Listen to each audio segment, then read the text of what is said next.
बिस्मिल्लाहिर्रहमानिर्रहीम। हमारे चैनल में खुश आमदीद।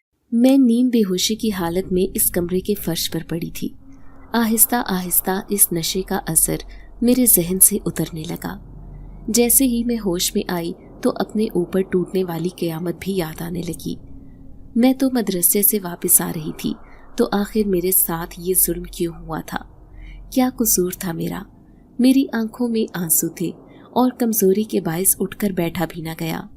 हाँ, खुश्क लबों से पानी जरूर मांगा था, लेकिन इस कमरे में सिवाय भयानक अंधेरे और खामोशी के कुछ भी नहीं था। ऊपर एक रोशनदान था जहां से रोशनी छन छन कर आ रही थी, लेकिन मेरे साथ क्या होने वाला था इसका मुझे बखूबी अंदाजा था। अचानक ही जोरदार आवाज के साथ दरवाजा खुला था और दरवाजे से दो आदमी अंदर आए। अब उन्होंने मुझे बाजुओं से जकड़ लिया और घसीटते हुए बाहर लेकर जाने लगे। उसने मुझे किसी के कदमों में फेंक दिया था। मैंने सर उठाकर देखा, सामने कुर्सी पर बैठा शख्स मुझे बेरहम निगाहों से देख रहा था। तभी उसने अचानक मेरे सर से दुपट्टा खींचकर उतारा और मेरे मुंह से बेइख्तियार चीख निकली थी। तभी दूसरे आदमी ने पलक झपकते में मेरा मुंह दबोच लिया और खूनख्वार लहजे में कहने लगा, खबरदार, जो मुंह से चू की आवाज भी निकाली तो यहीं पर तेरी गर्दन काट दूंगा। अब मैं सिसक रही थी, मेरा पूरा वजूद कांप रहा था।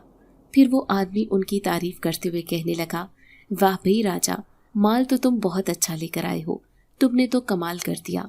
इस खूबसूरत लड़की के तो नगीना बाई हमें लाखों रुपए देगी। पूरे 6 महीने हो गए तुमने उसके कोठे पर कोई नई लड़की नहीं भेजी। तो राजा खुश होकर कहने लगा, अरे सेठ साहब, नगीना बाई को इतना अच्छा माल देंगे कि वो पिछले 6 महीने का गम भूल जाएगी। हाँ हाँ ठीक है, तुम इसका सौदा तय करो। उनकी खलीस गुफ्तगू से मुझे अंदाजा हो गया था कि वो मुझे कहाँ बेचने का इरादा रखते हैं, लेकिन मैं दिल ही दिल में किसी को याद कर रही थी। मैं जानती थी कि वो मेरी मदद करने जरूर आएगा, जिसने हर मोड़ पर मेरा सहारा बनने का वादा किया था, मुझे कभी अकेला ना छोड़ने का। एकदम से ही मुझे अपना वजूद गंदगी में लिथड़ा हुआ महसूस होने लगा। क्या कोई मुझे बचा सकता है? अगर मैं एक कोठे की जीनत बन गई तो मेरा क्या होगा? मैं जो कुरान हाफिज बनने के ख्वाब देखती थी, एक ऐसी लड़की जिसे मदरसे से वापस आते हुए अगवाकारों ने जबरदस्ती उठा लिया था, मुझे दोबारा उसी कमरे में बंद कर दिया गया था। जिस तरह इस कमरे में अंधेरा था, इसी तरह मेरी जिंदगी भी हमेशा के लिए अंधेरों में डूबने वाली थी। मेरा नाम ज़ैनब है। मेरा ताल्लुक एक दीनदार घराने से था, लेकिन मैं एक यतीम लड़की थी। मेरी बदकिस्मती ये थी कि मेरा बाप जो एक मस्जिद का इमाम था, वो अचानक ही इस दुनिया से चला गया। अम्मा को अब्बा के जाने का सख्त सदमा था। हम दोनों माँ बेटी भला किसके सहारे पर अपनी जिंदगी गुजारते। मैं सख्त सदमे का शिकार थी। मेरा बस नहीं चल रहा था कि अब्बा के साथ मैं भी उस कब्रिस्तान में जाकर सो जाऊं, जहां पर अब्बा अब हमेशा के लिए आराम करने वाले थे। लेकिन उसने हम दोनों माँ बेटी के बारे में नहीं सोचा। हम दोनों माँ बेटी के लिए इज्जत की जिंदगी गुजारना बहुत मुश्किल हो गया था, क्योंकि मोहल्ले पड़ोस के औबाश नौजवानों की नजरें मुझ पर थी। मैं जो मदरसे में आला तालीम हासिल करने के साथ साथ कुरान हिफ्ज करने भी चाहती थी, पढ़ लिख कर अपनी माँ का सहारा बनना चाहती थी। लेकिन ऐसे में जब मोहल्ले के औबाश नौजवान मुझे राह चलते में छेड़ने लगे, तो घर आकर मैंने अम्मा से इसकी शिकायत की। ये सुनकर उनके हवास उड़ गए थे। फिर वो कहने लगी, चलो बेटा, दूसरे शहर में तुम्हारे मामू रहते हैं, हम वहीं चलते हैं। लेकिन अम्मा, मामू हमें कैसे रखेंगे? उनकी बीवी का तो आपको पता है कि किस कदर बदजुबान औरत है। अम्मा कहने लगी, सब कुछ बर्दाश्त कर लेंगे, लेकिन तेरी इज्जत को ऐसे गली में रुलते हुए नहीं देख सकती। बेटा, आजकल लोगों का भरोसा नहीं। फिर उसी रात हम दोनों माँ बेटी ने घर का थोड़ा बहुत सामान बांधा और हम मामू के शहर आ गए। लेकिन मैं क्या जानती थी कि एक नई जिंदगी की मुसीबत का राज मुझ पर खुलने वाला है। जब मामी ने मुझसे नफरत का इजहार किया और वो अम्मा से कहने लगी, हमसे पहले अपना ही पूरा नहीं पड़ता, ऊपर से तुम दोनों माँ बेटी का खर्चा कैसे उठाएंगे? तो अम्मा मुल्तजी लहजे में मामी से कहने लगी, अरे सकीना, मेरी बेटी कुरान पाक हिफ्ज कर रही है, जब इसका हिफ्ज पूरा हो जाएगा तो ये भी मदरसे में पढ़ाएगी, हम दोनों का खर्चा आसानी से पूरा कर लेगी। तुम्हें परेशान होने की जरूरत नहीं। लेकिन मामी ने घर में मामू से लड़ाई झगड़ा करना शुरू कर दिया। हम दोनों माँ बेटी ऊपर एक कमरे में रहते, जहाँ पर उन्होंने काड़ कबाड़ जमा कर रखा था। लेकिन इस पर भी मैं खुदा का शुक्र अदा करती। अम्मा मुझे मदरसे छोड़ने जाती और लेने भी आती, लेकिन मैं क्या जानती थी कि एक दिन गली में मुझे लेने के लिए आने वाली अम्मा वहीं पर गिरकर अपनी जान दे देंगी। शायद उन्हें अब्बा के जाने का सदमा था। मेरे ऊपर तो गमों का पहाड़ टूट गया था। अभी तो मैं अब्बा के जाने का सदमा भी बर्दाश्त नहीं कर सकी थी। ये मुझ पर टूटने वाली दूसरी कयामत थी। अम्मा की मैयत से लिपटी मैं फूट फूट कर रो रही थी, लेकिन वो हमेशा के लिए मुझे छोड़कर चली गई। अब मैं मुकम्मल तौर पर मामू और मामी के रहमो करम पर थी।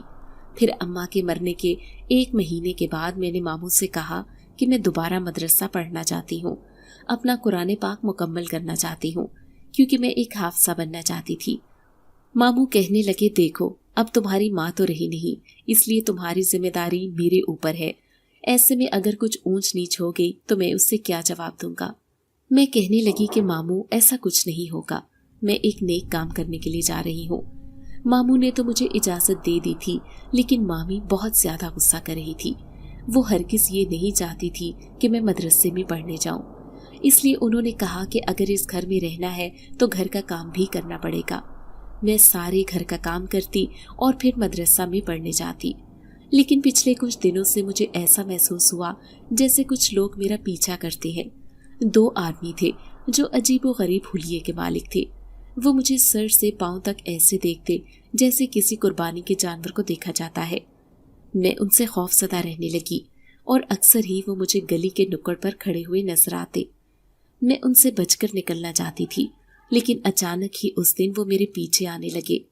मैं तेज तेज कदमों से चलते हुए उस सुनसान गली को पार करना चाहती थी, जब एक मोटे हट्टे कट्टे इंसान ने मेरे मुंह पर हाथ रख लिया। उसने एकदम से मेरे मुंह पर कपड़ा डाल दिया था। मैं अपना आप बचाना चाहती थी, लेकिन मछली की तरह मचलने के बावजूद भी मैं बेहोश होने से खुद को ना रोक सकी, क्योंकि उन्होंने मेरे मुंह पर कपड़ा रखकर मेरा सांस बंद कर दिया था। फिर जब मुझे होश आया तो मैं इस कैद खाने में मौजूद थी, जहां ये गलीज लोग मुझे कहीं बेचने की बात कर रहे थे। अगले ही दिन एक लड़की आई थी। उसने इस कदर बेहुदा लिबास पहन रखा था कि बेइख्तियार मैंने नजरें झुका ली। वो एक आदमी के साथ अंदर आई। फिर वो आदमी उस लड़की से कहने लगा, इसे जल्दी से ऐसा तैयार करना कि नगीना बाई इसको देखती की देखती रह जाए। इसका हुलिया ऐसा बना दो कि इसके लाखों रुपए लग जाए, ताकि हमें 6 महीने का जो नुकसान हुआ है वो पूरा हो जाए। तभी वो आदमी बाहर चला गया। फिर वो लड़की मुझे कहने लगी, चल जल्दी से तैयार हो जा और ये सूट पहन ले। मैं उससे कहने लगी, मैं हरगिज ये सूट नहीं पहनूंगी, मैं ऐसी लड़की नहीं हूँ। मेरा इतना कहना था कि अचानक उसने मेरे मुंह पर थप्पड़ों की बारिश कर दी। मैं हैरत से उसे देख रही थी। फिर वो मेरे बालों से पकड़कर कहने लगी, क्या कहती है, ये सूट नहीं पहनूंगी। खबरदार जो इनकार किया तो अगली बार तेरे मुंह से इनकार ना सुनूं। उसके थप्पड़ के निशान मेरे चेहरे पर थे। अचानक ही वो मेरे कान में कहने लगी, अगर तूने दूसरी दफा इनकार किया तो मैं उस मोटे आदमी को अंदर बुला लूंगी, फिर वो तेरा जो हाल करेगा तू अपनी जिंदगी से पनाह मांगेगी। वो मुझे डरा रही थी और मैं आंसू बहाते हुए उसका वो लिबास पहन रही थी जो इंतहाई नाज़ेबा था। फिर वो मुझे तैयार करने लगी। जब मैं ऐसी बेपर्दा हालत में उनके सामने गई तो मुझे देखकर खूब खुश हुए और एक मोटा सा आदमी कहने लगा, पहले हम तो इससे हाथ साफ कर लें, इसके बाद इसे कोठे पर बेच देंगे। तो वो सेठ जो उनका बड़ा था वो कहने लगा कि हरगिज नहीं, नगीना बाई हर चीज़ चेक करती है, अगर ये चीज़ उसे ख़राब मिली तो वो कभी भी इसकी कीमत नहीं लगाएगी, इसलिए इसे ऐसी हालत में उस बाई के कोठे पर ले जाओ। अब उन्होंने मुझे गाड़ी में धकेल दिया था। वो लड़की मेरे बराबर में बैठी थी। जंगल बयाबानों से होते हुए वो न जाने मुझे कहाँ लेकर जा रहे थे कि अचानक ही उनकी गाड़ी खराब हो गई। मैं सख्त दहशत ज़दा सी गाड़ी में बैठी थी, क्योंकि मुझे उस जंगल की हैबतनाकी देखकर खौफ आ रहा था। तभी उस आदमी ने मुझे गाड़ी से उतरने का इशारा किया। वो लड़की भी गाड़ी से उतर गई थी, लेकिन उस गाड़ी में कोई खराबी हो गई थी। मैं उस दरख्त के नीचे खड़ी थी, दिल ही दिल में अपने रब को याद करते हुए दुआ करने लगी, या खुदा मेरी मदद कर, भले ही किसी तरीके से बस किसी तरह मुझे इस दलदल में जाने से रोक दे। मैं दिल ही दिल में अपने मालिक से दुआएं कर रही थी। फिर मेरी आंखों से बेइख्तियार आंसू बहने लगे। कहाँ मैं एक हाफिज़े कुरान बनना चाहती थी और अब एक तवाइफ के कोठे पर बिकने के लिए जा रही थी। वहां जाकर मेरे साथ जो सलूक होना था वो मुझे अच्छी तरह मालूम था। अब सिर्फ मेरा रब ही मेरी मदद कर सकता था।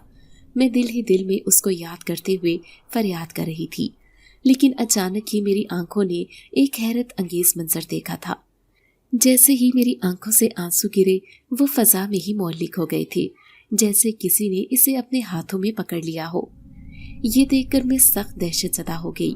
भला अपने आंसुओं को अपने सामने में कैसे देख सकती थी। तभी 2 कदम वहां से पीछे हटकर खड़ी हो गई। तभी उस मोटे आदमी ने ऐलान किया कि गाड़ी ठीक हो गई है, चलो जल्दी से गाड़ी में बैठो। अब मैं वहां बैठ गई थी। जाहिर है जहां वो मुझे लेकर जाना चाहते थे, आखिर उन्हें वहां ले जाने में फायदा था। तभी तो मुझे इस कदर जबरदस्ती वहां जाने पर मजबूर कर रहे थे। मैं गाड़ी में बैठ गई। अब वो मुझे एक शहरी इलाके में ले आए थे। ये कदरे पुरसकून सा इलाका था, लेकिन कदम कदम पर दहशत मेरा मुंह खोले रास्ता देख रही थी। फिर मैंने एक घर देखा जिसके सामने एक चौकीदार खड़ा था। वो चौकीदार मुझे अजीब सी नजरों से देख रहा था। उन्होंने मुझे गाड़ी से उतरने का इशारा किया। मेरे पास तो कोई चादर भी नहीं थी। आज मैं इस कदर बरहना हो जाऊंगी ये तो मैंने सोचा भी नहीं था। फिर मैं अंदर चली आई थी, जहां पर मेरे जैसी कई लड़कियां मौजूद थीं। उन्होंने भी नाज़ेबा लिबास पहन रखे थे। वो सब इस कोठे की तवाइफी लग रही थी। उनकी बातों से साफ जाहिर था कि ये एक कोठा है। तभी मुझे तख्त पर बैठी हुई एक बनारसी साड़ी में मलबूस औरत नजर आई। वही नगीना बाई थी। उसने मुझे सर से पांव तक देखा था। फिर उस मोटे आदमी से कहने लगी, वाह रे राजा, आज तो बड़ी टाइट लड़की लेकर आया है। देख तो सही कितना अच्छा माल है। मुझे देखकर खुशी हुई। वो मुझे देखकर खुश हो रही थी, लेकिन मैंने नजरें झुका ली। फिर उसने मुझे थोड़ी से छुआ तो मैंने एकदम से ही अपना चेहरा पीछे कर लिया था। फिर वो उस मोटे आदमी से कहने लगी, शाम को ही बोली लगने वाली है। देख, मेरे पास 4 नई लड़कियां और भी आई हैं। उन आदमियों ने जिस लड़की को भी पसंद किया, मैं उस हिसाब से तुम्हें पैसे दूंगी।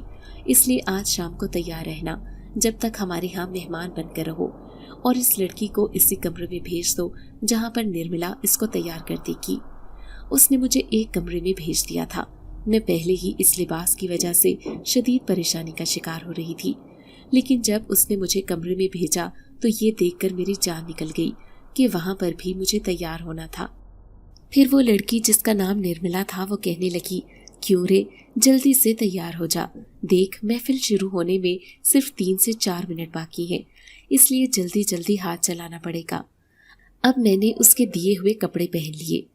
वो लड़की बड़ी ही गुस्से वाली लग रही थी। मैंने 1 मिनट न लगाया। जैसे ही मैं तैयार हुई वो मुझे बाहर ले गई थी, जहाँ पर वो लोग आने वाले थे। मैंने देखा मेरी जैसी 4 और लड़कियां भी मौजूद थीं। उनके चेहरों से साफ जाहिर था कि उन्हें भी यहाँ जबरदस्ती लाया गया है। मैं सर झुकाए खड़ी थी। वो सारे आदमी सामने ही बैठे थे। मैं भी सर झुकाए खड़ी थी। उन सब आदमियों में से बैठे हुए अचानक ही एक चादर में लिपटे आदमी ने मेरी तरफ इशारा किया और नगीना बाई से कहने लगा, ये लड़की मेरी है, मैं इसे खरीदने आया हूँ। ये सुनकर तो मेरे होश उड़ गए थे। मेरी आंखों में बेइख्तियार आंसू आने लगे। उसने सबसे पहले मुझे ही मुंतखब किया था। इसका मतलब है कि मेरी बर्बादी के दिन शुरू होने वाले हैं। ये मुझे खरीद कर न जाने मेरे साथ क्या सलूक करने वाला था। नगीना बाई कहने लगी, ठीक है, 1 रात के लिए मैं इसे तुम्हारे हवाले करती हूँ, लेकिन इसकी 1 रात की कीमत लाखों रुपए होगी। तभी वो आदमी कहने लगा, मैं तुम्हें लाखों रुपया देने के लिए तैयार हूँ, बस इसे मेरे हवाले कर दो। नगीना बाई खुश हो गई थी। उससे और क्या चाहिए था। तभी पीछे खड़ी निर्मला ने मुझे धक्का दिया था और कहने लगी, चल, तेरा खरीदार मिल गया। तू आज की रात इसके साथ गुजारेगी, इसके बाद इस कोठे की जिन्नत बनेगी। मैं सिसक रही थी। मेरे पास कोई चादर भी नहीं थी। मैं इधर उधर देखने लगी, शायद मुझे कोई चादर मिल जाए जिससे मैं अपना वजूद ढांप लूं। उस आदमी ने मुझे अपने पीछे आने का इशारा किया और नोटों से भरा बैग नगीना बाई के हवाले कर दिया। फिर मैं उस कोठे से बाहर निकल आई थी। चौकीदार मुझे सर से पांव तक देख रहा था। सबकी खलीज नजरें मेरे वजूद का अहाता कर रही थी। फिर वो मुझे लेकर चलने लगा। न जाने मुझे कहाँ लेकर जा रहा था। मैं सर झुकाए चलती जा रही थी, यहाँ तक कि मैं एक वीरान से जंगल में पहुँच गई। लेकिन अब मैं हैरान हुई जब उसने अपने कंधों पर बड़ी चादर मेरे वजूद के इर्द गिर्द लपेट दी थी। मैं दिल में सोचने लगी कि इज्जत का लुटेरा भला मेरी इज्जत की हिफाजत कैसे कर सकता है। अब मुझे बड़ा अजीब महसूस हो रहा था। उसकी चादर क्या मिली, ऐसे लग रहा था जैसे मुझे सर छुपाने का ठिकाना मिल गया हो। फिर भी ये मुझे जिस जगह लेकर आया था वो जगह बहुत ही खौफनाक थी। आज तक मैंने ऐसी जगह नहीं देखी थी। लेकिन जैसे ही थोड़ा आगे गई तो अचानक मुझे एक बस्ती नजर आने लगी। मैंने देखा इस बस्ती में औरतें इधर उधर फिर रही थीं, जबकि बच्चे भी उनके साथ खेल रहे थे। जैसे ही मैं उस बस्ती में दाखिल हुई वो सारे मेरे इर्द गिर्द आकर जमा हो गए। अब मैं सख्त दहशत ज़दा थी। मुझे समझ नहीं आ रही थी कि वो मुझे यहाँ क्यों लेकर आया है। तभी लड़कियां और औरतें इशारे से उस आदमी की तरफ कहने लगे, ये कौन है, ये कौन है। हर किसी की जुबान पर यही सवाल था। तो वो आदमी कहने लगा, मुझे किसी ने इसकी मदद के लिए कहा था और मैंने इसकी मदद की। अब ज्यादा सवालों जवाब मत करो, इसे मेरे घर ले जाओ। वो लड़कियां मेरा हाथ पकड़कर उसके घर लेकर जा रही थी। न जाने ये कौन सी जगह है और ये लोग कौन है जो इतनी अजीब व गरीब से लग रहे हैं। वो मुझे एक खूबसूरत से घर में छोड़कर चली गई थी। मैंने देखा ये घर बिल्कुल खाली पड़ा था। अब मैं अकेली इस कमरे में बैठी रो रही थी। न जाने आज की रात मुझ पर क्या बीतने वाली थी। बेइख्तियार मुझे खुदा याद आया था। इसके अलावा मैं किसी को भी याद नहीं करना चाहती थी। वही मेरे साथ इंसाफ करने वाला था। थोड़ी ही देर बाद मुझे किसी के कदमों की चाप सुनाई दी। कोई अंदर आया था। मैं समझ गई कि ये वही आदमी है, मेरा खरीदार, जिसने एक बड़ी रकम देकर मुझे हासिल किया है। फिर वो मेरे सामने आकर बैठा और कहने लगा, यहाँ तुम महफूज हो, तुम्हारी इज्जत पर आंच भी नहीं आएगी। उसने तो मुझे हैरत में मुब्तला कर दिया था। मैं शदीद हैरान परेशान सी उसे देख रही थी। मेरी आंखों में बेयकीनी देखकर वो कहने लगा, मैं सच कह रहा हूँ, मैं तुम्हें किसी गलत इरादे से नहीं बल्कि तुम्हारी इज्जत बचाकर तुम्हें यहाँ लाया हूँ। तुम्हारा नाम ज़ैनब है ना? उसके मुंह से अपना नाम सुनकर मेरे पैरों तले से ज़मीन निकल गई थी। क्या वो मुझे जानता है? लेकिन आप मुझे कोठे से खरीद कर क्यों लाए हैं? मेरे मुंह से ऊट पटांग बात निकली थी। तो वो मुस्कुरा दिया और फिर कहने लगा, क्योंकि मुझे उसका हुक्म दिया गया था और मुझे इसका हुक्म मानना ज़रूरी था। तुम्हारी इज्जत बचाना मेरे लिए ज़रूरी थी, इसलिए मैं फ़ौरन ही उस कोठे पर पहुंच गया। क्या तुम हाफसा बनना चाहती थी? अब मैं हैरत से दंग रह गई थी। वो तो मेरे बारे में सब कुछ जानता था। मेरी आंखों में आंसू आ गए। फिर रोते हुए कहने लगी, जो लड़की इस कदर बुरे लिबास में हो, खुदा के सामने गलाजत में लिथड़ी हो, उससे भला हाफिजा बनने का क्या हक है? वो मेरी बात सुनकर मुस्कुरा दिया और फिर कहने लगा, ये गलाजत तुमने खुद अपनी मर्जी से अपने जिस्म पर नहीं लपेटी, बल्कि तुम्हें इस काम के लिए मजबूर किया गया था। लेकिन अब तुम्हारी इज्जत महफूज है। ये कहकर वो बाहर चला गया। थोड़ी ही देर बाद एक लड़की अंदर आई थी। उसने सर से पांव तक मुझे देखा, फिर एक सफ़ेद रंग का लिबास देकर कहने लगी, ये कपड़े पहन लो और ये उतार दो। अब वो बाहर चली गई थी। मैंने फ़ौरन ही उसका लाया हुआ लिबास पहन लिया, क्योंकि वो बहुत खूबसूरत और मुकम्मल था, जबकि इस लिबास में मैं शदीद शर्मिंदगी महसूस कर रही थी। फिर जैसे ही मैंने वो सफ़ेद लिबास पहनकर अपने आप को आईने में देखा तो मैं हैरान रह गई। मैं सफ़ेद पाकीज़ा लिबास पहने बिल्कुल नेक पाक लग रही थी। मुझे ज़रा भी गुमान नहीं था कि मैं एक कोठे से आई हुई लड़की हूँ जिसे यहाँ के एक आदमी ने खरीदा है।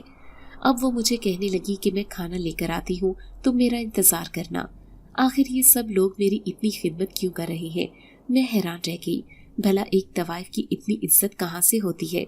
लेकिन वो सब मुझे बहुत इज्जत दे रहे थे। थोड़ी देर बाद वो लड़की खाना लेकर आ गई, फिर वापस भी चली गई। जैसे ही मैंने खाना खाया मैं वहीं फर्श पर लेट गई। अचानक ही फिर से मुझे उसी कदमों की चाप सुनाई दी। वो शख्स अंदर आया था। फिर कहने लगा, मुझे खुशी हुई कि तुमने हमारी इस दुनिया को अपना लिया है। आज से तुम हमारी दुनिया के बच्चों की खिदमत करोगी। क्या इन्हें कुरान पाक पढ़ाओगी? मेरी आंखों में आंसू आ गए। मैं कहने लगी कि मैं अपने आप को इस काबिल नहीं समझती। मुझे लगता है कि मैंने अपनी जिंदगी में बहुत गुनाह किए हैं, मुझे उन्हीं की सजा मिली है।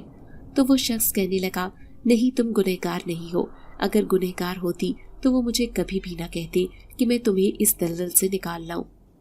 یہ آپ کیا کہہ رہے ہیں؟ مجھے آپ کی کوئی بھی بات سمجھ نہیں آ رہی۔ جب میں نے اس سے کہا تو وہ کہنے لگا، میں تمہیں یہ کہنا چاہتا ہوں کہ مجھے کسی نے کہا تھا کہ اس لڑکی کو بچاؤ، اور اس کے کہنے پر ہی میں تمہیں اس کوٹھے سے نکال کر لایا۔ لیکن آپ سے یہ کس نے کہا تھا؟ اب میں حیران رہ گئی۔ یہ راز بھی تمہیں بہت جلد پتہ چل جائے گا، لیکن تمہیں ایک خاص مقصد کے لیے اس بستی میں لایا گیا ہے۔ دراصل اس بستی میں جو شخص قرآن پاک پڑھاتا تھا وہ یہاں سے چلا گیا ہے، لیکن اب ہمارے بچے قرآن پاک نہیں پڑھ رہے۔ تم ایک حافظہ لڑکی ہو، اس لیے تم ہی ہمارے بچوں کو قرآن پاک پڑھاؤ گی۔ یہ سن کر خوشی سے میری آنکھوں میں آنسو آ گئے۔ بے اختیار میں سجدے میں گر گئی تھی۔ مجھے یقین نہیں آ رہا تھا اپنی خوش نصیبی پر۔ کہاں چند لمحے پہلے میرا بس نہیں چل رہا تھا کہ میں اپنی زندگی کا خاتمہ کر لوں۔ اب ایک دم سے ہی قدرت نے مجھے اس گندگی سے نکال کر ایک پاکیزہ زندگی کی طرف لا کھڑا کیا تھا۔ میں فوراً اس شخص سے کہنے لگی، کیوں نہیں، میں ضرور ان بچوں کو پڑھاؤں گی، کیونکہ میں شروع سے ہی ایک حافظہ بننا چاہتی تھی، بچوں کو مدرسے میں پڑھانا چاہتی تھی۔ لیکن میں سمجھتی تھی کہ میں اس قابل نہیں ہوں۔ لیکن آج آپ نے یہ بات کہہ کر مجھے بہت بلندیوں پر بٹھا دیا ہے۔ آپ کا بہت بہت شکریہ۔ میں روتے ہوئے اس کا شکریہ ادا کر رہی تھی تو وہ کہنے لگا، یہ میرا فرض تھا، لیکن کل سے آپ کے پاس بچے آئیں گے اور آپ آج سے اسی گھر میں رہیں گی۔ جس چیز کی بھی آپ کو ضرورت ہو بس ایک بار آپ مجھے بتا دینا۔ وہ بہت تمیز سے مجھ سے بات کر رہا تھا۔ اب ایک راز جو میں جاننا چاہتی تھی میرے من میں عجیب عجیب سوال اٹھا رہا تھا۔ میں اس سے پوچھنا چاہتی تھی کہ آخر اس نے کس کے کہنے پر مجھے اس کوٹھے سے باہر نکال لیا۔ میرا تو کوئی جاننے والا بھی نہیں تھا، اس لیے یہ سوال میرے من میں تھا، لیکن پھر میں نے یہ سوال اپنے اندر دبا لیا۔ لیکن اگلے ہی دن بچے آنے لگے، سفید لباس میں ملبوس۔ ان سارے بچوں کی شکل کی مشابہت بہت زیادہ تھی۔ میں انہیں دیکھ کر حیران رہ گئی، لیکن جو بھی میں انہیں سبق دیتی وہ فوراً ہی یاد کر لیتے۔ نہ ہی شرارتی تھے اور نہ ہی کن ذہن، بلکہ بہت ہی ذہین بچے تھے۔ مجھے انہیں پڑھاتے ہوئے بہت خوشی ہو رہی تھی۔ پھر ایک دن ایک بچہ کہنے لگا، آپ ہم سے اتنی الگ کیوں ہیں؟ کیا مطلب ہے تمہارا؟ میں تمہاری بات نہیں سمجھی۔ اس کی بات پر میں حیران رہ گئی تھی۔ میرا مطلب یہ ہے کہ آپ اتنی خوبصورت ہیں اور ہم اتنے بدصورت۔ شاید وہ اپنے کالے کلوٹے رنگ کو لے کر سوال کر رہے تھے، تو میں انہیں کہنے لگی، اللہ کی بنائی ہوئی کوئی بھی مخلوق بدصورت نہیں ہے، تم بہت خوبصورت ہو، اپنی سوچ سے بھی زیادہ، اس لیے کبھی بھی ایسا سوال نہ کرنا۔ لیکن ہماری بستی کے سب لوگ ایسے ہیں اور آپ ان سب سے الگ، کیونکہ آپ دوسری دنیا سے آئی ہوئی ہیں، ہماری امی نے ہمیں بتایا ہے۔ میں ان کی بات سن کر حیران رہ گئی۔ میں کہنے لگی، تمہاری اور میری دنیا ایک ہی تو ہے، الگ کہاں سے ہے؟ یہ سوال کیوں کیا تو وہ کہنے لگا، نہیں، سب بستی کے لوگ کہتے ہیں کہ آپ صرف ہمیں قرآن پاک کی تعلیم دیں گی، اس کے بعد ایک نہ ایک دن واپس اپنی دنیا میں چلی جائیں گی۔ یہی بات سچ ہے، لیکن میں اس بستی کو چھوڑ کر نہیں جانا چاہتی، کیونکہ میرا اس دنیا میں کوئی ٹھکانہ نہیں ہے۔ لیکن آپ کو یہاں سے جانا ہی ہوگا، کیونکہ صرف کچھ دنوں کے لیے آپ یہاں آئے ہیں۔ وہ بچہ مسلسل اصرار کر رہا تھا۔ کوئی بات جو مجھے کھٹک رہی تھی، جو مجھے سمجھ نہیں آ رہی تھی۔ اب میں اپنے دونوں ہاتھوں میں سر تھامے بیٹھی تھی، لیکن اس رات جیسے ہی میں اس کمرے سے باہر نکلی تو میرے رونگٹے کھڑے ہو گئے۔ باہر مکمل خاموشی اور سناٹا چھایا تھا، لیکن دور ایک آگ کا الاؤ جل رہا تھا۔ وہ سب عورتیں، بچے اور آدمی سب اس آگ کے ارد گرد بیٹھے ہوئے تھے۔ وہ نہ جانے کون سا رقص کر رہے تھے، شاید یہ ان کی بستی کا کوئی خاص رقص تھا۔ میں بھی چھپ کر انہیں دیکھنے لگی۔ اچانک ہی ایک آدمی کی نظر مجھ پر پڑی اور وہ انگلی سے میری طرف اشارہ کرنے لگا۔ تبھی دو عورتیں آئیں اور مجھے اٹھا کر اپنے ساتھ لے گئیں۔ اب میں بہت خوفزدہ تھی، لیکن تبھی میری نظر اس آدمی پر پڑی جو مجھے خرید کر لایا تھا۔ پھر وہ کہنے لگا، گھبراؤ مت، یہاں تمہیں کچھ نہیں ہوگا، اس لیے آرام سے یہاں بیٹھ جاؤ۔ وہ عجیب و غریب زبان میں نہ جانے کون سا گیت گا رہے تھے۔ میں دلچسپی سے ان کی آواز سننے لگی، لیکن اچانک ہی مجھے ایک جانب دھول سی اڑتی ہوئی نظر آئی، جیسے کوئی اس طرف آ رہا ہو۔ سب لوگوں میں بھگدڑ مچ گئی تھی، سب ادھر ادھر جانے لگے، نہ جانے کس کے خوف سے۔ تبھی اس آدمی نے میرا ہاتھ تھاما اور مجھے کہنے لگا، جلدی سے یہاں سے بھاگ جاؤ، ورنہ وہ تمہیں دیکھ لیں گے۔ اب میں بھی اسی گھر میں آ گئی جہاں پر میں رہتی تھی، لیکن مجھے یہ صورتحال سمجھ نہیں آئی تھی، آخر اتنی بھگدڑ کی وجہ کیا تھی۔ क्या बात थी जो ये मुझसे छुपा रहे थे? इस बस्ती में बहुत से राज ऐसे थे जो मुझ पर खुलने वाले थे, लेकिन कोई भी मुझे सही से ये बात नहीं बता रहा था। अब मैं शदीद घबराहट का शिकार थी, लेकिन फिर मैंने ये बात सोचना छोड़ दी। मैं सोच रही थी कि हो ना हो जरूर कोई ऐसी बात है जो मुझसे छुपाई जा रही है। मेरे मन में कई सवाल उठ रहे थे। फिर एक दिन वो आदमी आया तो मैं उससे कहने लगी, आखिर मेरे साथ ये सब ऐसा सलूक क्यों करते हैं, जैसे मैं इनके लिए बिल्कुल अनजान हूँ? क्या मेरा वजूद इन्हें पसंद नहीं? तो वो कहने लगा, नहीं, ऐसी बात नहीं है। बात दरअसल ये है कि तुम हमसे बहुत मुख्तलिफ हो, क्योंकि तुम हमारे जैसे नहीं हो बल्कि एक इंसान हो, जबकि हम जिन्नात हैं। उसने मेरी आंखों में झांक कर देखा तो मेरे पैरों तले से जमीन निकल गई थी। मैं बेबसी की हालत में उसे देख रही थी। मुझे यकीन नहीं आ रहा था कि ये सच कह रहा है, लेकिन अचानक ही उसकी आंखें बदलने लगी। उसकी खौफनाक आंखें देखकर मेरे रोंगटे खड़े हो गए। फिर मैं घबरा कर कहने लगी, मेरे साथ ऐसा मजाक ना करे, मैं पहले ही हालात की मारी हूँ। तो वो कहने लगा, ये मजाक नहीं बल्कि यही हकीकत है। तुम इस वक्त जिन्नात की बस्ती में मौजूद हो और हमारे बच्चों को कुरान की तालीम दे रही हो। लेकिन मैं तुम्हें क्यों बचा कर लाया, ये एक लंबी कहानी है। अगर तुम्हें जानने में दिलचस्पी है तो सुनो। एक दिन मुझे यहाँ के बहुत बड़े दरवेश जिन्सात ने बुलवाया, जो दूर जंगलों में रहता है, लेकिन हमारा उनसे राब्ता रहता है, क्योंकि वो हमारे कबीले के लिए बहुत बड़े बड़े काम करते हैं। वो एक दरख्त पर रहते थे। सालों से ही उसी जंगल में रहना उन्हें पसंद था। यही वजह थी कि हम लाख कोशिश के बावजूद भी उन्हें अपनी बस्ती में नहीं ला सके। फिर एक दिन जब उनका पैगाम आया तो मैं फौरन ही उनकी बात सुनने के लिए उनके पास चला गया। वो कहने लगे, तुम एक लड़की की मदद करनी होगी, क्योंकि वो बहुत सख्त मुश्किल में गिरफ्तार है। मैं हैरान रह गया कि ऐसी कौन सी लड़की है, और इस जंगल में तो दूर दूर तक इंसानों का आना जाना नहीं। तो वो कहने लगे, इस लड़की को कुछ लोग जबरदस्ती अपने साथ लेकर जा रहे हैं, लेकिन मैंने इसके बारे में मालूम किया है। लड़की हाफिज़े कुरान बनना चाहती है, इसलिए इसके साथ कुछ गलत नहीं हो। याद रखना, अगर हम इसके साथ हैं तो इसे कुछ भी नहीं होना चाहिए। अब तुम जाओ। उन्होंने तो मुझे बड़ी मुश्किल में गिरफ्तार कर दिया था। अब मैं सोचने लगा कि वो लड़की कहाँ होगी। तभी मैं उसके कदमों के निशान तलाश करता करता उस कोठे तक पहुँच गया जहाँ पर तुम्हारा सौदा हो रहा था। मुझे तुम्हारे चेहरे पर आसूदगी, तुम्हारी आंखों में आंसू थे। मैं समझ गया कि तुम ही वो लड़की हो जिसकी मदद करने के लिए हमने दरवेश जिन्सात ने कहा है। इसीलिए मैंने तुम्हें उस कोठे की मालकिन से खरीद लिया, इसलिए क्योंकि मैं तुम्हारी मदद करना चाहता था। फिर हम तुम्हें अपनी बस्ती में ले आए। देखो, तुम आज हमारे बच्चों को कुरान पाक की तालीम दे रही हो, लेकिन कल को तुम्हारी जिंदगी बदल जाएगी जब यहाँ का सरदार तुम्हें इनाम से नवाजेगा, क्योंकि उसने मुझे ये काम सौंपा था कि हम जिन्नात की बस्ती के बच्चों को कुरान पाक की तालीम देगा। और तुम खुशनसीब लड़की हो, इसलिए तुमने हमारी बात मानी। अब जब सारे बच्चे कुरान पाक पढ़ लेंगे तो तुम वापस अपनी दुनिया में लौट जाना। हमारी दुनिया में तुम्हारा कोई काम नहीं, लेकिन हम वहाँ जाने के बाद भी तुम्हारी हिफाजत करेंगे, इसलिए तुम्हें वहाँ भी परेशान होने की जरूरत नहीं पड़ेगी। कोई तुम्हें हाथ भी नहीं लगा सकेगा। उनकी बात सुनकर मैं हैरान रह गई थी।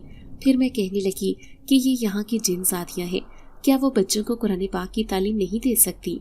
तो वो कहने लगा, नहीं, क्योंकि पहले हमारी बस्ती एक पहाड़ी इलाके में थी जहाँ पर इंसानों का आना जाना नहीं था और हम उन चीज़ों से बहुत दूर थे। लेकिन आहिस्ता आहिस्ता हम इंसानों की दुनिया में आने लगे तो हमें बहुत सी चीज़ों की समझ आने लगी, इसलिए हम इन्हीं की तरह अपनी ज़िंदगी गुजारना चाहते हैं, क्योंकि हम नेक जिन्नात हैं। ये बात मैं बहुत अच्छी तरह समझ गई थी। अब वहाँ उस बस्ती में रहना, ये जान कर के वो जिन्नात की बस्ती है, इतना आसान भी नहीं था। लेकिन मैं उन बच्चों से मोहब्बत करने लगी जो मुझसे छोटे छोटे सवाल करते। तरह तरह के उनके सवाल में अजीब व गरीब बात छुपी होती थी। मैं समझ गई कि वो मेरे पास आकर ऐसी बात क्यों करते थे। जाहिर है उन्हें मैं अपने आप से बहुत अलग लगती थी। यूं काफ़ी अरसा गुजर गया। वहाँ पर मुझे बिल्कुल सुकून था। सब मेरा बहुत ख्याल रखते। खाने पीने का, पहनने ओढ़ने का मुझे यहाँ से किसी से कोई शिकवा शिकायत नहीं थी, क्योंकि मेरी ज़िंदगी बहुत अच्छी गुजर रही थी। लेकिन एक दिन सब जश्न मना रहे थे, क्योंकि बस्ती के सारे बच्चों ने कुरान पाक की तालीम हासिल कर ली थी। इसने मुझे सरदार से मिलने जाना था। मैंने आज तक उस सरदार को नहीं देखा था, लेकिन जैसे ही मैं उनके महल में गई तो वो इज्जत से उठकर खड़े हुए और कहने लगे, ये लड़की हमारी नज़र में बहुत इज्जत वाली है क्योंकि इसने हमारे बच्चों को कुरान पाक की तालीम दी है। ये बहुत खुशनसीब है, हम इसको बहुत बड़े इनाम से नवाजेंगे और इसकी 3 ख्वाहिशें पूरी करेंगे। ये सुनकर मैं हैरान रह गई थी। मैं अब सोच रही थी कि मैं इनसे अपनी किस ख्वाहिश का जिक्र करूं। जाहिर है कि ये बहुत सोचना पड़ता, लेकिन फिर मैं कहने लगी कि अगर मैं इंसानों की दुनिया में जाऊंगी तो मेरी जिंदगी बहुत सी मुश्किलों से हमकनार होगी। ऐसे में मुझे तहफ़्फ़ुज़ भी चाहिए, इसलिए मुझे अपने साथ जिनसात चाहिए जो हर वक्त मेरा साथ दे और मेरी हिफाजत करे, क्योंकि इंसानों की दुनिया में मुझे बहुत खतरा है। ये सुनकर सरदार ने मेरी पहली ख्वाहिश पूरी कर दी थी। फिर वो कहने लगा, जब तक तुम्हारी जिंदगी में कोई दूसरा इंसान नहीं आएगा ये जिनसात तुम्हारे साथ रहेंगे। ये बात सुनकर मैं बहुत खुश हुई। फिर वो कहने लगा कि दूसरी ख्वाहिश बताओ। मैंने उससे कहा कि मुझे दुनिया में जिंदगी गुजारने के लिए पैसों की भी ज़रूरत होगी और इस वक्त मेरे पास फूटी कौड़ी भी नहीं। ऐसे में अगर मैं ऐसी हालत में इंसानों की दुनिया में जाऊंगी तो सब मुझसे अजीबो गरीब बातें करेंगे। जिनसात के सरदार ने मेरी ये ख्वाहिश भी पूरी कर दी। अब उसने कहा कि अपनी तीसरी ख्वाहिश बताओ। मैंने कहा कि मैं तीसरी ख्वाहिश अभी नहीं बल्कि बाद में बताऊंगी, जब वहाँ मुझ पर कोई मुसीबत आएगी या परेशानी, तभी मैं अपनी तीसरी ख्वाहिश बताऊंगी। ये सुनकर उन्होंने कह दिया था कि अब मैं अपनी दुनिया में जा सकती हूँ। उन्होंने मुझे बहुत इज्जत से वहाँ से रुखसत किया था। इस जंगल से बाहर जाना इतना आसान भी नहीं था। इतने अरसे तक मैं जिन्नात की बस्ती में रही थी। मैं अपनी दुनिया मुकम्मल तौर पर भूल चुकी थी, लेकिन जैसे ही मैं शहर में आई तो यहाँ की भागती दौड़ती जिंदगी देखकर हैरान रह गई। पहले ख्याल आया कि वापस मामू के घर चली जाती हूँ, लेकिन फिर दिल में सोचा कि मामी पहले ही मुझसे इतनी नफरत करती थी, अब वो मुझे हरगिज़ कबूल नहीं करेंगी। इसलिए मैंने अपना एक घर लेने का सोचा। फिर वहीं एक आदमी की मदद से मैंने उस इलाके में एक कमरे का छोटा सा घर ले लिया। मैं अपनी ज़िंदगी मुकम्मल तौर पर सादा गुजारना चाहती थी। अब मुझे अपनी ज़िंदगी का कोई मकसद भी नज़र नहीं आ रहा था कि मैं क्या करूं। इसलिए मैं सोच रही थी कि मोहल्ले के बच्चों को मदरसा पढ़ाना शुरू कर दूं। इस तरह से मेरा दिल भी बहल जाएगा। लेकिन मैं हैरान रह गई जब लोग मेरे बारे में अजीबो गरीब बातें करने लगे। कुछ लोगों का ख्याल था कि मैं इतनी जवान लड़की अकेली क्यों रहती हूँ, ज़रूर मैं कहीं घर से भाग कर आई हूँ, या फिर मुझे मेरे घर वालों ने घर से निकाल दिया था। ऐसी बातें सुनकर मैं बहुत मायूस हो गई थी, क्योंकि जब भी मैं इस घर से बाहर निकलती किसी काम के सिलसिले में तो सबकी नजरें मुझ पर होती। अब मैंने घर से बाहर जाना ही छोड़ दिया था, बल्कि जो भी काम होता वो अपने मुहाफिज जिनसात से करवाती। अब घर में रह रहकर मैं बिल्कुल अजीबो गरीब होती जा रही थी। ऐसे लग रहा था जैसे इंसानों से बहुत दूर मुझे इंसान बहुत बेरहम भी लगते। वो दुनिया ही ठीक थी जहाँ पर मैं रहकर आई थी। कम से कम मुझे इतना अकेलापन तो महसूस नहीं होता था। अब मैं हर वक्त उदास रहने लगी, लेकिन एक दिन अपने सामने मौजूद उस परछाई को देखकर हैरान रह गई। मैं खौफज़दा सी थी, क्योंकि जो जिनसात मेरे साथ रहते थे मैंने उन्हें कभी भी अपने सामने नहीं देखा था। फिर एक जिनसात कहने लगा, अगर आप कहती हैं तो मैं आपकी ये ख्वाहिश पूरी कर सकता हूँ। इन बच्चों को लाने की जिम्मेदारी मेरे ऊपर है। उसकी बात सुनकर मैं हैरान रह गई थी। मैंने कहा, ठीक है, अगर ये काम कर सकते हो तो करो, क्योंकि मुझे बच्चों को पढ़ाकर बहुत खुशी होगी। मैं अपने इस मिशन को जारी रखना चाहती हूँ। लेकिन जब एक दिन एक छोटा सा बच्चा आया तो मैं उससे देखकर हैरान रह गई। जब वो कहने लगा कि मैं यहाँ मदरसे पढ़ने आया हूँ, मैं समझ गई कि इसे लाने वाला वो जिनसात है जिसने मुझसे बच्चा लाने का वादा किया था। फिर मैं उससे पढ़ाने लगी, लेकिन एक दिन पता चला कि वो बहुत गरीब घराने से ताल्लुक़ रखता है। उसकी माँ बेवा है जो लोगों के घरों में काम करती है। उसके घर में खाने को भी कुछ नहीं। ये जानकर मुझे बहुत अफसोस हुआ। फिर मैंने उसकी मदद करने का सोचा। जब मैंने उस बच्चे के हाथ में चंद पैसे उसकी माँ को भिजवाए तो वो हैरान रह गई। फिर दूसरे ही दिन वो मुझसे मिलने चली आई और कहने लगी, मोहल्ले के सब लोग आपके बारे में अजीबो गरीब बातें करते हैं, लेकिन आज आपका ये जज्बा देखकर मैं हैरान रह गई हूँ। बहुत अमीर लड़की लगती हो, लेकिन सच सच बताओ कि कहाँ से आई हो, कहाँ की रहने वाली हो। मैं उदास लहजे में कहने लगी कि मैं इंसानों की दुनिया से आई हूँ, लेकिन इंसान बहुत जालिम है। उन्होंने मुझे धुतकार कर भेजा है, लेकिन मैं आप जैसी औरतों की मदद करना चाहती हूँ। आप मेरी मदद करें। उन बच्चों के लिए मैं कुछ करना चाहती हूँ जो गुर्बत के बायस पढ़ नहीं पाते। یہ سن کر وہ خوش ہو گئی اور کہنے لگی اس علاقے میں زیادہ تر لوگ امیر ہیں، لیکن نیچے ایک کچی بستی ہے، وہاں کے لوگ بہت غریب ہیں، انہیں آپ کی ضرورت ہے۔ یہ سن کر میں نے اس عورت سے وعدہ کیا کہ میں ضرور ان بچوں کی مدد کروں گی جو سچ میں ہی مدد کے مستحق ہیں۔ یوں میں دوسرے دن ہی اس کچی بستی میں پہنچ گئی۔ میں نے دیکھا یہاں بچوں کے تن پر کپڑے بھی نہیں تھے۔ پھر میں جتنی بھی دولت ان جنات سے لائی تھی میں نے ساری دولت ان پر لٹانے کا فیصلہ کیا۔ یہاں پر کچے گھر بنے ہوئے تھے، لوگوں کو سر چھپانے کا ٹھکانہ بھی نہیں ملا تھا۔ میں سوچنے لگی کہ اگر بارش ہو گئی تو یہ لوگ کہاں جائیں گے۔ یہی سوچ کر میں نے اس پوری بستی کا نقشہ بدلنے کا سوچا۔ گو کہ میرے پاس بہت زیادہ دولت تھی، میں کچھ بھی کر سکتی تھی، لیکن میں نے کچھ بھی اپنے لیے نہیں کیا تھا۔ اب اس غریب بستی میں دھوم مچ گئی تھی کہ ایک ایسی لڑکی جو بہت کم عمر ہے، حافظ قرآن، وہ ہماری بستی میں اچھے اور پکے گھر بنانا چاہتی ہے۔ یوں میں نے سب سے پہلے اسی بیوہ عورت کا گھر بنایا تھا، کیونکہ اس نے اپنے بچے کو میرے پاس سب سے پہلے قرآن پڑھنے کے لیے بھیجا تھا۔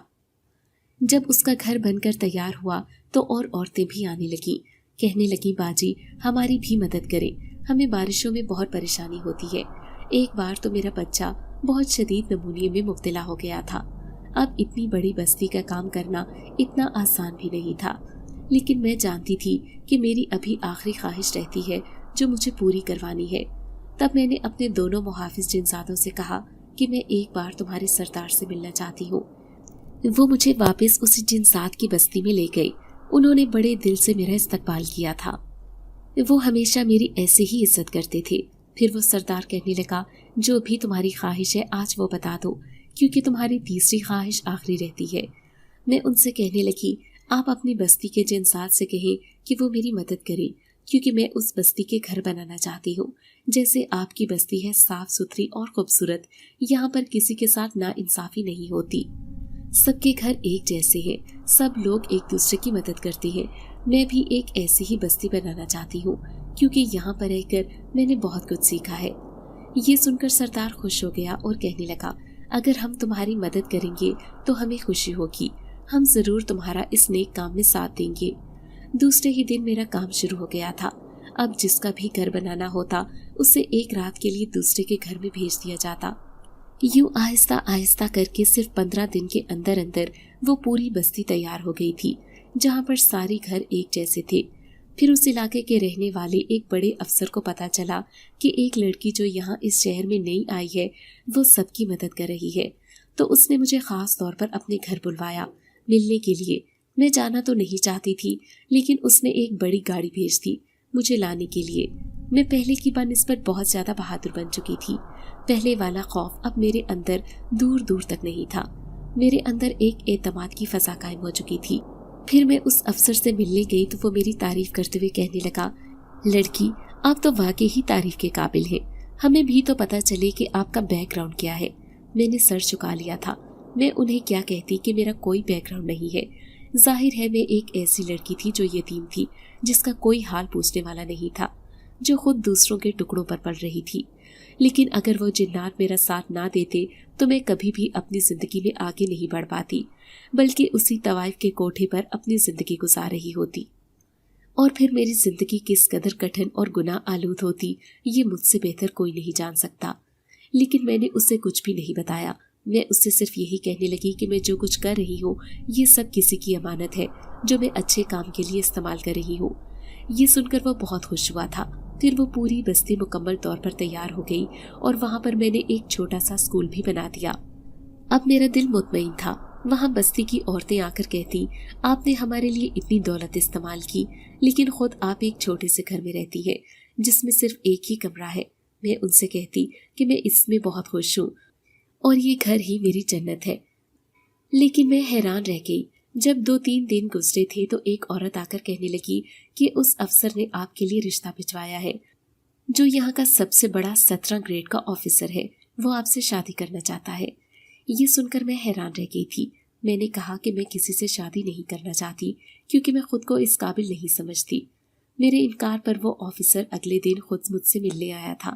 وہ مجھ سے کہنے لگا مجھے بہت افسوس ہوا کہ آپ نے انکار کر دیا، لیکن میں آپ کو ایک بہت اچھی زندگی دینے کی کوشش کروں گا، ایک معاشرے کا معزز شہری بنانے کی کوشش کروں گا، لیکن آپ نے پہلے سے ہی ان لوگوں کے دل جیت لیے ہیں، اس لیے آپ کو میری کوئی ضرورت نہیں۔ اس کے بار بار اصرار پر آخر میں نے اسے ہاں کر دی تھی۔ اگلے دن جمعے کو میرا اس کے ساتھ سادگی سے نکاح طے تھا، لیکن میں بہت اداس تھی۔ اس اکیلے گھر میں میں بالکل چپ چاپ بیٹھی تھی، کوئی بھی میرا رشتہ دار یا جاننے والا نہیں تھا۔ میں جانتی تھی کہ میں جتنا بھی کام کر لوں، لیکن اس بھری دنیا میں بالکل اکیلی ہوں۔ لیکن جیسے ہی رات کے 12 بجے مجھے اچانک کسی نے میرے دروازے پر دستک دی۔ جب میں نے دروازہ کھولا تو میری آنکھیں پھٹی کی پھٹی رہ گئیں۔ عورتوں کے غول چلے آ رہے تھے، ان کے ساتھ ان کے بچے بھی تھے، ان کے پیچھے ان کے شوہر۔ میں حیران تھی کہ یہ کون ہے، لیکن پھر میری نظر ان کے پیچھے آنے والے اس سردار پر پڑی۔ میں سمجھ گئی کہ یہ کون ہے۔ یہ اسی جنات کی بستی کے جنات تھے جو آج میری شادی میں شرکت کے لیے آئے تھے۔ میں نے بڑی خوش دلی سے ان کا استقبال کیا، لیکن وہ اپنے ساتھ بہت بڑی تعداد میں کھانا بھی لے کر آئے تھے۔ پھر انہوں نے جشن منانے کا آغاز کر دیا۔ پھر لوگوں نے دیکھا دھوم دھام سے میری شادی کی تیاریاں ہو رہی ہیں۔ اس جنات کے سردار نے ہی میری شادی میں جہیز بھی لیا تھا، کیونکہ اس نے مجھ سے وعدہ کیا تھا کہ وہ مجھے کبھی بھی اکیلا نہیں چھوڑیں گے۔ اگلے ہی دن میرا اس افسر سے نکاح ہو گیا اور میں ایک خوبصورت زندگی گزارنے لگی۔ سوچ بھی نہیں سکتی تھی کہ وہ لڑکی جو ایک یتیم لڑکی تھی، اکیلے آتے جاتے بھی گھبراتی تھی، اور آج اس معاشرے میں سب لوگ اسے میڈم کہہ کر بلاتے تھے کیونکہ وہ ایک افسر کی بیوی تھی۔ آج میری زندگی میں خوشیوں کا کوئی ٹھکانہ نہیں تھا۔ اگر آپ کو آج کی کہانی اچھی لگی ہے تو ویڈیو کو لائک ضرور کریں۔ اگر آپ کو دہشت ناک دل کو جکڑ دینے والی کہانیاں پسند ہیں تو ایسی ایک کہانی روزانہ سننے کے لیے ہمارے چینل کو سبسکرائب کریں۔ اجازت چاہتے ہیں۔ اللہ حافظ۔